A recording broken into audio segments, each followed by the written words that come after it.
नमस्कार। आज हम बात कर रहे हैं असम के तिनसुकिया की। जी। वहाँ हाल में काफी हलचल रही है। जी। प्रधानमंत्री नरेंद्र मोदी का दौरा होने वाला था और उससे ठीक पहले मोरान समुदाय के हजारों लोग सड़कों पर उतर आए। हाँ, ये खबर आई थी। उनकी एक बहुत पुरानी मांग है जिसे वो फिर से उठा रहे हैं, अनुसूचित जनजाति मतलब एसटी का दर्जा। बिल्कुल, ये एक लंबे समय से चला आ रहा मुद्दा है उनके लिए। तो हमने सोचा क्यों ना आज इसी समुदाय के बारे में थोड़ी गहराई से बात की जाए। आखिर ये मोरान कौन है, इनका इतिहास क्या है, क्या खास है इनकी संस्कृति में, और ये एसटी दर्जे की मांग क्यों है इतनी जरूरी इनके लिए, और अब तक पूरी क्यों नहीं हुई। हाँ, समझने लायक बात है। हमारे पास कई स्रोत हैं उस पर, कुछ ताज़ा खबरें, कुछ ऐतिहासिक बातें, सरकारी नीतियां भी। तो कोशिश करेंगे कि इस समुदाय को, उनकी स्थिति को थोड़ा बेहतर समझ सकें। बिल्कुल, चलिए शुरू करते हैं। तो सबसे पहले ये मोरान समुदाय हैं कौन और कहाँ रहते हैं मुख्य रूप से। देखिए, ये समुदाय ज्यादातर आपको मिलेगा ऊपरी आसाम के जिलों में, जैसे तिनसुकिया तो है ही, फिर डिब्रूगढ़, जोरहाट, शिवसागर, धेमाजी, लखीमपुर, इन इलाकों में। अच्छा। और ऐसा नहीं कि सिर्फ असम में ही है, पड़ोस में अरुणाचल प्रदेश है, वहाँ के भी लोहित, नमसाई, चांगलांग जिलों में इनकी अच्छी खासी आबादी है। कोई अंदाजा है संख्या का। हाँ, मोटे तौर पर अनुमान है कि असम में करीब 1 लाख के आसपास होंगे और अरुणाचल में शायद कोई 30,000 के करीब। और इनके मूल मतलब इनकी जड़ें कहाँ से जुड़ी हैं। इनकी जड़ें मानी जाती हैं तिब्बती बर्मी मूल से, और इन्हें एक बड़े ग्रुप बोडो कचारी समूह का हिस्सा माना जाता है। बोडो कचारी। हाँ। अच्छा, इसमें और कौन से समुदाय आते हैं। हाँ, इसमें दिमासा हैं, देवरी हैं, सोनोवाल खचारी, ये सब इसी बोडो कचारी समूह से जुड़े हैं। और एक दिलचस्प बात ये भी है कि इनकी अपनी एक भाषा हुआ करती थी, मोरान भाषा। ओह अच्छा, अब नहीं है। अब लगभग नहीं है, वो दिमासा भाषा के काफी करीब थी। और ऐसा नहीं कि बहुत पहले खत्म हुई, मतलब 20वीं सदी की शुरुआत तक भी लोग बोलते थे इसे। फिर क्या हुआ। धीरे धीरे इस्तेमाल कम होता गया और आज ये लोग मुख्य रूप से असमिया ही बोलते हैं। भाषा का बदलना अक्सर समुदायों के घुलने मिलने का संकेत होता है। हाँ, ये तो होता है। अच्छा, इनके रहन सहन, शारीरिक बनावट के बारे में भी कुछ जानकारी है। हाँ, स्रोतों में जिक्र है। बताते हैं कि मध्यम कद, शरीर मजबूत, चेहरा गोल, रंग हल्का भूरा, बाल घने होते हैं, दाढ़ी मूछें कम और नाक थोड़ी चपटी, ये कुछ पहचान बताई जाती हैं। और पारंपरिक जीवन। पारंपरिक रूप से तो इनका जीवन जंगल और जो प्राकृतिक संसाधन है उन पर ही निर्भर रहा है, और ये झूम खेती करते आए हैं। झूम खेती यानी वो शिफ्टिंग कल्टीवेशन। हाँ, वही। जमीन के एक टुकड़े पर कुछ समय खेती की, फिर उसे कुछ साल के लिए छोड़ दिया ताकि वो फिर से उपजाऊ हो जाए, और दूसरी जगह चले गए। ठीक है। और इनका जिक्र असम के जो पुराने ऐतिहासिक दस्तावेज हैं ना, असम बुरंजी, उनमें भी मिलता है। अच्छा। हाँ, तो ये दिखाता है कि ये इस इलाके में बहुत पहले से हैं। ये बुरंजी वाली बात तो वाकई इनके इतिहास को और पुख्ता करती है। बिल्कुल, और यहीं से इनका इतिहास और भी रोचक हो जाता है। देखिए, 13वीं शताब्दी में जब अहोम लोग यहाँ आए, उससे पहले की बात है ये। हाँ। उस वक्त मोरान समुदाय का ब्रह्मपुत्र घाटी के दक्षिण पूर्वी कोने में, मतलब दिसांग और दिहिंग नदियों के बीच का जो इलाका है, वहाँ अपना एक स्वतंत्र राज था, या कह लीजिए एक चीफडम था। अपना राज था इनका अहोमों से पहले। हाँ, अपना इलाका, अपना सिस्टम। और इन्हें उस समय हाबुंगिया या हासा भी कहते थे, है ना, मैंने पढ़ा कहीं। जी हाँ, बिल्कुल, हासा कहते हैं। मोरान भाषा में हा मतलब मिट्टी या धरती, और सा मतलब बेटा।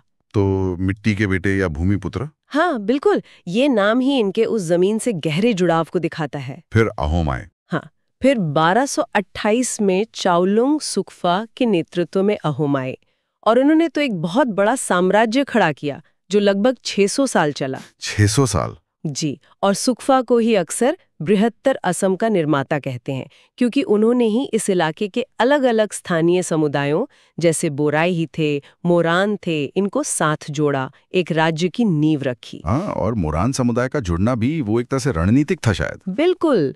कहानी ये है कि पहले अहोम राजा सुक्फा ने उस इलाके के जो प्रभावशाली मोरान प्रमुख थे, बोडुसा, उनकी बेटी राजकुमारी गोंदेश्वरी से विवाह का प्रस्ताव रखा। अच्छा। और बोडुसा ने वो मान लिया। अब ये सिर्फ एक शादी नहीं थी, ये एक तरह का राजनीतिक गठबंधन था। हाँ, बिल्कुल। इससे मोरान समुदाय, जो नया अहोम राज्य बन रहा था, उसका एक हिस्सा बन गया।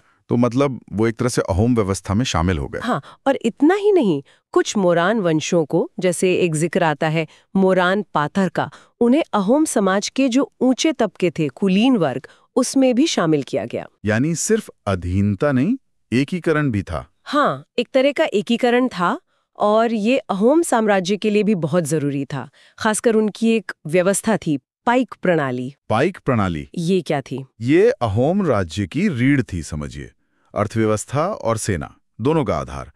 इसमें होता यह था कि राज्य के हर लायक मर्द को, मतलब वयस्क पुरुष को, साल में कुछ तय समय के लिए राज्य की सेवा करनी होती। कैसी सेवा? चाहे सेना में लड़ना हो या किले बनाने हो, तालाब खोदने हो, सड़कें बनानी हो, मतलब जो भी सार्वजनिक काम है, एक तरह की अनिवार्य नागरिक सेवा। और मोरान लोग भी इसका हिस्सा थे? हाँ, वो भी इस पाइक प्रणाली का हिस्सा बने और राज्य चलाने में अपना योगदान दिया। और देखिए कितनी दिलचस्प बात है ना, क्या कि जिस समुदाय का इतिहास इस तरह राज्य निर्माण में भागीदार बनने का रहा, घुलने मिलने का रहा, वही आज अपनी एक अलग पहचान की मान्यता के लिए संघर्ष कर रहा है। ये विरोधाभास तो है। चलिए इतिहास से आगे बढ़ते हैं, इनकी संस्कृति और धर्म के बारे में बात करते हैं। इतना लंबा इतिहास है घुलने मिलने का, क्या इन्होंने अपनी पुरानी सांस्कृतिक पहचान को बचाए रखा है? हाँ, ये एक अहम सवाल है, और इसका जवाब है हाँ, काफी हद तक। मतलब इतने सारे बाहरी असर और बदलावों के बाद भी मोरान लोगों ने अपनी जो पुरानी संस्कृति है उसके कई तत्व जिंदा रखे हैं। जैसे उनकी अपनी खास कला है, उनका संगीत है, उनके पारंपरिक नाच हैं, उनके सामाजिक आर्थिक रीति रिवाज हैं, ये सब आज भी दिखते हैं। नाच में कौन से खास हैं? नृत्यों में सत्रिया है, कोलाबुरी है, और खास तौर पर बिहू। मोरान बिहू नृत्य की तस्वीरें तो अक्सर दिखती हैं। ये उनकी पहचान का एक बड़ा हिस्सा है। हाँ, बिहू तो असम की पहचान है वैसे भी। बिल्कुल। और धर्म की बात करें? हाँ, धर्म में क्या है? देखिए, शुरुआत में तो ये लोग प्रकृति पूजक थे, मतलब जो आदिवासी जीववादी धर्म होते हैं, आत्माओं में, प्रकृति की शक्तियों में विश्वास, वैसा। लेकिन फिर 17वीं सदी की शुरुआत में एक बड़ा बदलाव आया। एक महान वैष्णव संत थे, श्रीमंत शंकर देव जी। उनके एक प्रमुख शिष्य थे, श्री श्री अनिरुद्ध देव जी। उनके प्रभाव में इस समुदाय के ज्यादातर लोगों ने वैष्णव धर्म अपना लिया। उसका एक खास रूप है असम में, एक शरण नाम धर्म। अच्छा, तो सब वैष्णव बन गए? ज्यादातर। और ये एक बड़ा सामाजिक धार्मिक आंदोलन था जिसने पूरे असम पर गहरा असर डाला था। लेकिन क्या पुरानी मान्यताएं, वो जो जीववादी थी, वो पूरी तरह खत्म हो गई? अक्सर ऐसा होता नहीं है। आप बिल्कुल सही कह रहे हैं, ऐसा नहीं हुआ। यहाँ एक बहुत दिलचस्प मेल जोल दिखता है जिसे सिंक्रेटिज्म कहते हैं। कैसे? वैष्णव धर्म अपनाने के बाद भी कुछ पुरानी प्रथाएं चलती रहीं। जैसे एक स्रोत बताता है कि इनमें आज भी शक्ति देवी को खुश करने के लिए पशु पक्षियों की बलि दी जाती है। बलि वैष्णव धर्म में? हाँ, यही तो खास बात है। लेकिन बलि देने का तरीका भी अलग है। वो जानवर का गला नहीं काटते, बल्कि उसे पानी में डुबोकर बलि चढ़ाते हैं। अरे, ये तो वाकई अनोखा है ना? और एक और बात, ये लोग फी और डैम यानी अपने पूर्वजों की आत्माओं की पूजा पर भी काफी जोर देते हैं। पुरखों की पूजा? हाँ, और ये प्रथा आपको दक्षिण पूर्व एशिया के जो दूसरे ताई समुदाय हैं उनके लोक धर्मों में भी मिलेगी। अच्छा। तो ये दिखाता है कि उनके जो मूल विश्वास थे वो पूरी तरह मिटे नहीं, वो नए धर्म के साथ घुल मिल गए। संस्कृति और धर्म कभी स्थिर नहीं रहते ना, वो बदलते रहते हैं, चीजों को अपने अंदर समेटते रहते हैं। बिल्कुल। चलिए, ये सब समझने के बाद अब वापस आज के मुद्दे पर आते हैं। तिनसुकिया में एसटी दर्जे के लिए प्रदर्शन, और जैसा हमने कहा प्रधानमंत्री के दौरे से ठीक पहले, तो ये राजनीतिक रूप से भी संवेदनशील हो गया है। हाँ, टाइमिंग तो अहम है ही। तो आखिर ये समुदाय इतने सालों से एसटी दर्जे की मांग क्यों कर रहा है? इस दर्जे का मतलब क्या है असल में? क्या मिलता है इससे? देखिए, भारत में अनुसूचित जनजाति यानी एसटी का दर्जा मिलना ये सिर्फ एक पहचान का ठप्पा नहीं है। ये जुड़ा है संवैधानिक अधिकारों से, सुरक्षा से, विकास के मौकों से। अच्छा। हमारा जो संविधान है उसका अनुच्छेद 342 वो राष्ट्रपति को ये शक्ति देता है कि वो किसी राज्य या केंद्र शासित प्रदेश के राज्यपाल से सलाह करके कुछ जनजातियों या समुदायों को एसटी के तौर पर अधिसूचित कर सकते हैं। ठीक है। तो इससे फायदे क्या होते हैं और किस आधार पर मिलता है ये दर्जा? फायदे कई हैं। सबसे अहम तो है आरक्षण, शिक्षा संस्थानों में, सरकारी नौकरियों में। हाँ, रिजर्वेशन। फिर संविधान ये भी कहता है कि राज्य की जिम्मेदारी है कि वो एसटी समुदायों के शैक्षिक और आर्थिक हितों का खास ध्यान रखें, उन्हें सामाजिक अन्याय और शोषण से बचाए। फिर संविधान की 5वीं और 6ठी अनुसूची है। ये आदिवासी बहुल इलाकों के प्रशासन के लिए खास इंतजाम करती हैं, उन्हें कुछ हद तक स्वायत्तता देती है। अच्छा, ये 5th और 6th शेड्यूल। जी। फिर केंद्र सरकार राज्यों को खास ग्रांट भी देती है एसटी समुदायों के कल्याण के लिए, उनके इलाकों में प्रशासन का स्तर सुधारने के लिए, और लोकसभा और राज्यों की विधानसभाओं में सीटें भी आरक्षित होती हैं इनके लिए। तो राजनीतिक प्रतिनिधित्व भी सुनिश्चित होता है। हाँ बिल्कुल। तो आप देख सकते हैं ये दर्जा काफी मायने रखता है। तो फिर वो कौन से मापदंड हैं जिनके आधार पर किसी समुदाय को इस लिस्ट में डाला जाता है? सरकार आमतौर पर कुछ खास लक्षण देखती है, जैसा एक स्रोत में बताया गया है। पहला, आदिम लक्षण, मतलब बहुत पुरानी रीतियां या विशेषताएं हो। दूसरा, उनकी एक खास अलग संस्कृति हो। तीसरा, वो भौगोलिक रूप से मुख्य आबादी से कुछ अलग थलग रहते हों। चौथा, बाहर के लोगों से मिलने जुलने में थोड़ा संकोच करते हों। और पांचवा, सामाजिक और आर्थिक रूप से पिछड़े हों। अच्छा, ये 5 मुख्य बातें। हाँ, मोटे तौर पर। और मुरान समुदाय का दावा यही रहा है कि वो इन शर्तों को पूरा करते हैं और इसलिए उन्हें एसटी का दर्जा मिलना चाहिए। इसी पहचान और अधिकार के नस्वे से जुड़ी एक और समस्या का जिक्र भी है स्रोतों में, वो जो मुरान लोग अरुणाचल प्रदेश में रहते हैं उनकी। हाँ, ये एक बड़ी पेचीदा स्थिति है, खासकर अरुणाचल के नमसाई जैसे जिलों में। वहाँ बहुत से मोरान लोग पीढ़ियों से रह रहे हैं, लेकिन उनके पास स्थायी निवास प्रमाण पत्र यानी पीआरसी नहीं है। तो उससे क्या दिक्कत होती है? दिक्कत ये कि बिना पीआरसी के उन्हें अरुणाचल सरकार की जो योजनाएं हैं या शिक्षा है, नौकरियां हैं, इन सब सुविधाओं का लाभ नहीं मिल पाता। वो वहां के होकर भी एक तरह से बाहरी जैसे हो जाते हैं। ये तो बड़ी समस्या है। तो इसका कुछ हल निकालने की कोशिश हुई है? हाँ, हाल ही में असम सरकार ने एक अहम फैसला लिया है इस बारे में। क्या? उन्होंने कहा है कि अरुणाचल में रहने वाले ऐसे मोरान लोग जिनके पुरखे असम से जुड़े थे, मतलब जिनकी जड़ें असम में हैं, उन्हें असम सरकार पीआरसी जारी करेगी। अच्छा, तो इससे उन्हें असम में फायदा मिलेगा? हाँ, उम्मीद यही है कि इससे कम से कम उन्हें असम में जो सरकारी लाभ हैं या शिक्षा और रोजगार के मौके हैं उन तक पहुंच मिल सकेगी। ये कोशिश है उन्हें असम के सामाजिक आर्थिक ताने बाने से जोड़ने की। लेकिन क्या ये स्थायी हल है? मतलब जो अरुणाचल में रह रहे हैं? ये देखना होगा। ये एक कदम जरूर है, पर शायद पूरी समस्या का हल ना हो। चलिए, ये तो हुई मुरान समुदाय की खास स्थिति। लेकिन अगर हम भारत में जनजातीय समुदायों के विकास और उनकी चुनौतियों को देखें तो ये मुद्दा तो बहुत बड़ा और पुराना है। बिल्कुल। आज़ादी के बाद से ही सरकारें कोशिशें करती रही हैं, नीतियां बनी हैं। 1958 में हमारे पहले प्रधानमंत्री जवाहरलाल नेहरू ने जनजातीय विकास के लिए पंचशील नाम से 5 सिद्धांत दिए थे। वो बहुत अहम है। पंचशील क्या थे वो सिद्धांत, जरा बताएंगी? हाँ, पहला था कि जनजातियों को उनकी अपनी प्रतिभा और मर्जी से विकास करने देना चाहिए, उन पर कुछ थोपना नहीं चाहिए। ठीक। दूसरा, जंगल और जमीन पर उनके जो पारंपरिक अधिकार हैं उनका सम्मान करना चाहिए। जी। तीसरा, उनके इलाकों में बाहर से बहुत ज्यादा प्रशासन नहीं लादना चाहिए। कोशिश करनी चाहिए कि उनके अपने जो सामाजिक और सांस्कृतिक संस्थान हैं उनके जरिए काम हो। ये तो बहुत जरूरी बात है। चौथा, उनके लिए योजनाएं बहुत जटिल ना हो, उनकी जरूरतों के हिसाब से हो।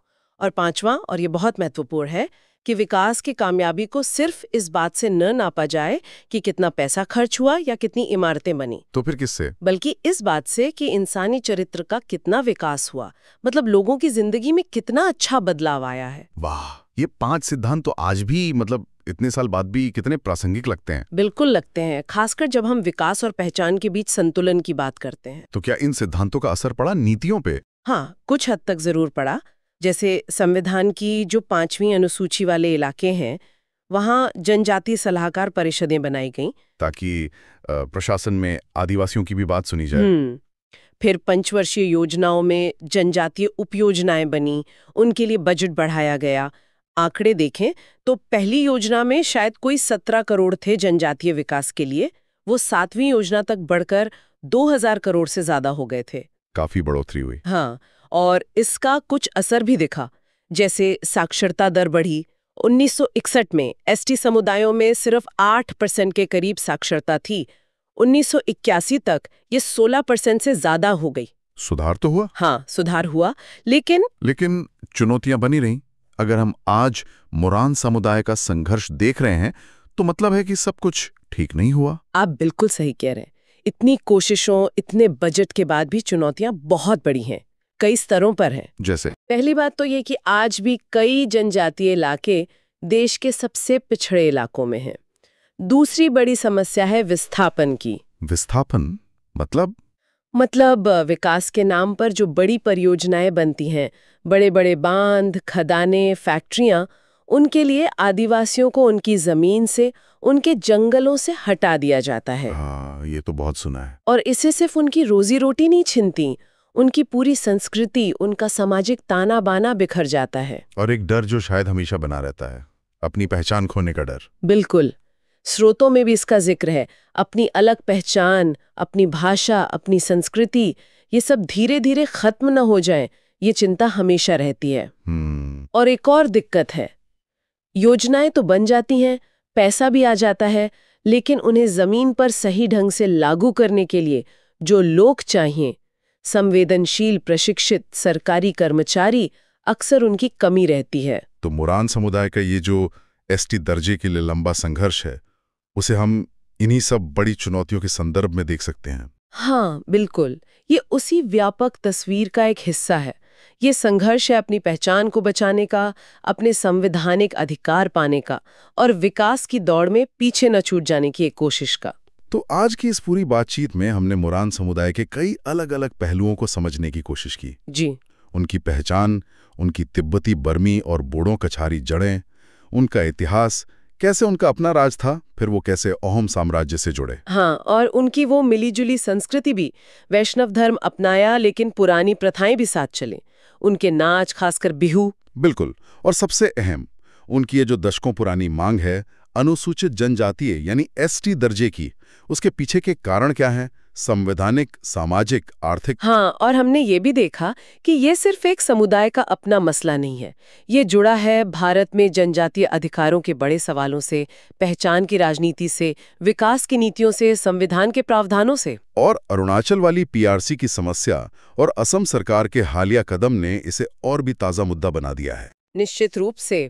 ये पूरी चर्चा कहीं ना कहीं हमें ये सोचने पर मजबूर करती है कि आखिर विकास का मतलब क्या हो, कैसे अलग अलग पहचानों को एक साथ लेकर चला जाए, और संविधान जो अधिकार देता है वो असल में जमीन पर कैसे पहुंचे। सही बात है, और ये जरूरी भी है कि हम मोरान जैसे जो समुदाय विशिष्ट मुद्दे हैं, उन्हें भारत में जो जनजातीय अधिकारों और विकास के जो बड़े मुद्दे हैं, उनके संदर्भ में रखकर देखें। तभी शायद हम उनकी जटिलताओं को और उनके हल को बेहतर समझ पाएंगे। जाते जाते एक सवाल मन में आता है जिस पर शायद और सोचने की जरूरत है। हाँ, बताइए। हमने देखा कि मोरान समुदाय का इतिहास लगातार घुलने मिलने का, भारी प्रभावों को अपने अंदर समेटने का रहा है, चाहे वो अहोम साम्राज्य का हिस्सा बनना हो, या वैष्णव धर्म अपनाना, या असमिया भाषा को अपनाना। हाँ, एक तरह से एकीकरण की प्रक्रिया चलती रही है। अनुसूचित जनजाति डालने या ना डालने का फैसला करता है, तो ये वर्गीकरण उनकी इस लगातार बदलती हुई कई परतों वाली पहचान को कैसे प्रभावित करता है? अच्छा सवाल है। क्या ये उनकी पहचान को एक तरह से सीमित कर देता है, उसे सरल बना देता है, या फिर उसे मजबूती देता है, उसे मान्यता देता है? ये एक ऐसा सवाल है जो शायद पहचान, इतिहास और आधुनिक राज्य के बीच के तनाव को दिखाता है। बिल्कुल, इस पर जरूर सोचना चाहिए।